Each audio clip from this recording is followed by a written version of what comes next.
Orangeburg School is about to get a bit of a makeover thanks to a state organization that develops leaders. They've chosen Robert E. Howard Middle School in Orangeburg, a school in serious need of repair. Helping lead what is being called Project Paint the Way is Sarah Gams. She's in this year's class of Leadership South Carolina, and if she seems familiar to you, it's because she's also South Carolina's 2021 Teacher of the Year. And Merry Glenne Piccolino is the Assistant Superintendent for Communications for the Orangeburg County School District. Ladies, thank you so much for being with us, both of you. Sarah, I want to begin with you before we get to this year's service project, which is taking place there at the school behind you in Orangeburg. Tell us a couple highlights you've had thus far as Teacher of the Year.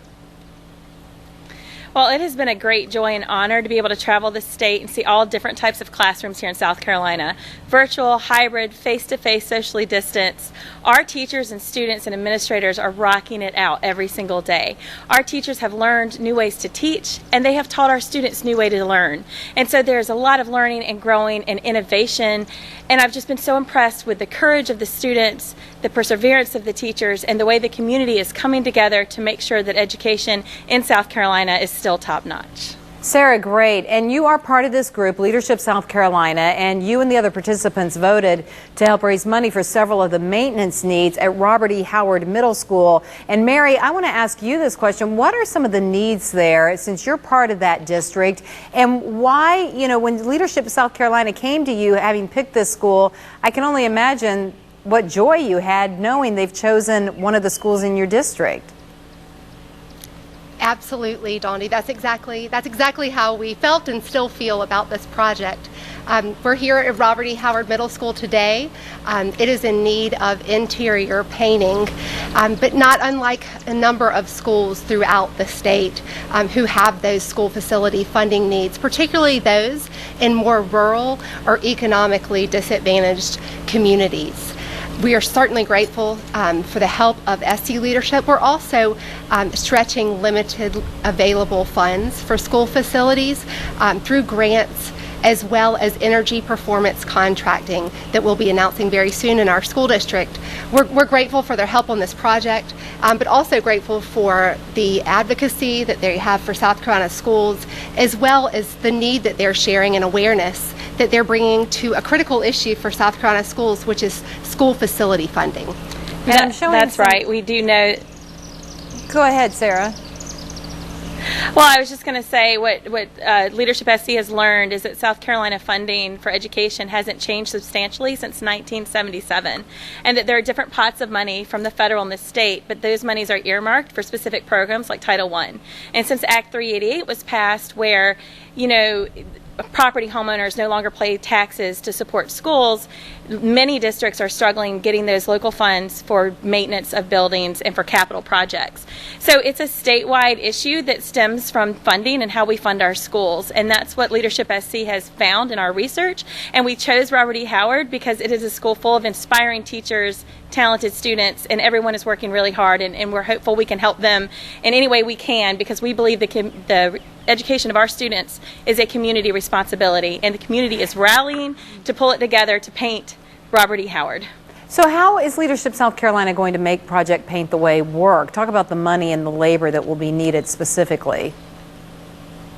Well, we're hoping to raise $50,000 for painting the priority areas of the main hallways, the cafeteria, the library, all the high-trafficked areas.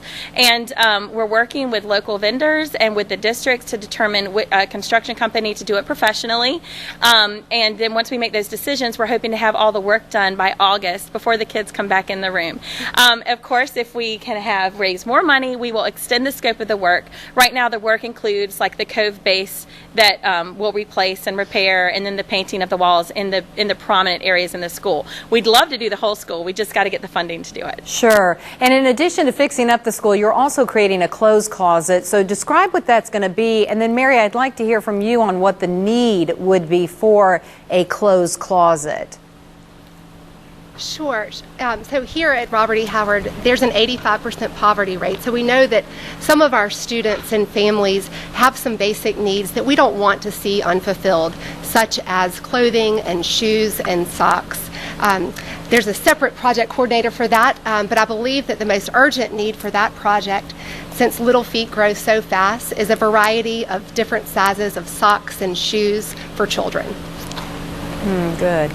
That's right, and we're working with the district to determine those needs. Excellent. And in your years of teaching, Sarah, what are your observations when it comes to how a student's pride in his or her surroundings affects the learning process?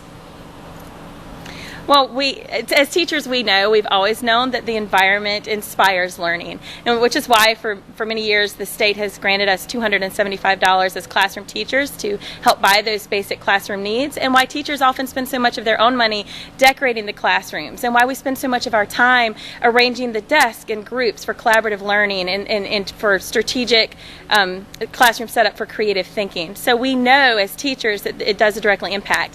And now research about social emotional learning is coming out as recent as 2020 that says definitively that the lighting, the temperature, the environment deeply affects a student's academic success, because it affects whether they want, their attendance, that they want to come to the buildings.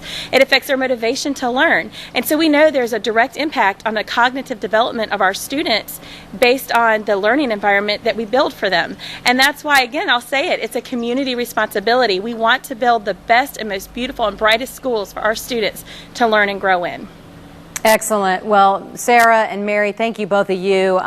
Leadership South Carolina, again, has chosen Robert E. Howard Middle School in Orangeburg, a school in serious need of repair. And they're going to have this project, Paint the Way. And so we are definitely going to be following that. And on my Facebook page this afternoon, ladies, I will put the link for people who are interested in donating clothes or monetary gifts. I'll give our viewers that information through my Facebook page so they can be a part of this as well. Thank you so much for being with us today. Thank you for having us. Thank you, Bondi.